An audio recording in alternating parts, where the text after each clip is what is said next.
On this day, in the year 1497, Portuguese explorer Vasco da Gama set sail on the first direct European voyage to India. He led a fleet of 4 ships with a crew of 170 men from Lisbon. The distance travelled in the journey around Africa to India and back was greater than around the equator. Although it is not known for certain how many people were in each ship's crew, but approximately 55 returned and 2 ships were lost. The first issue of the Wall Street Journal was published on 8th of July in the year 1889. The Wall Street Journal is an American English language international daily newspaper with a special emphasis on business and economic news. It is published 6 days a week in New York by Dow Jones and Company, a division of News Corp, along with the Asian and European edition of the journal.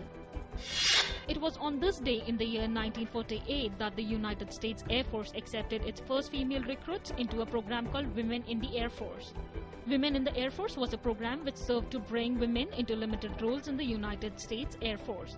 It was formed in 1948 when President Truman signed the Women's Armed Services Integration Act, allowing women to serve directly in the military. The WAF program entered in 1976 when women were accepted into the USAF on an equal basis with men. On this day in 2007, former Prime Minister of India Chandrasekhar died at the age of 80. He was the 9th Prime Minister of the country.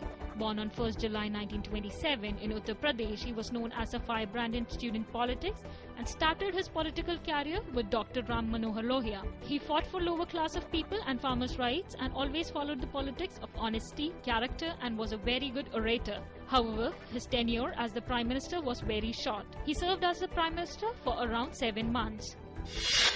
Space Shuttle Atlantis was launched in the final mission of the US Space Shuttle program on this day in the year 2011. The last mission of the Atlantis, STS-135, brought additional supplies to the International Space Station and took advantage of the processing performed for the launch on Need mission. It landed at the John F. Kennedy Space Center on 21st July 2011. Space Shuttle Atlantis was a space shuttle orbiter belonging to the National Aeronautics and Space Administration. It was the only orbiter which lacked the ability to draw power from the International Space Station while docked there. It had to continue to provide its own power through fuel cells.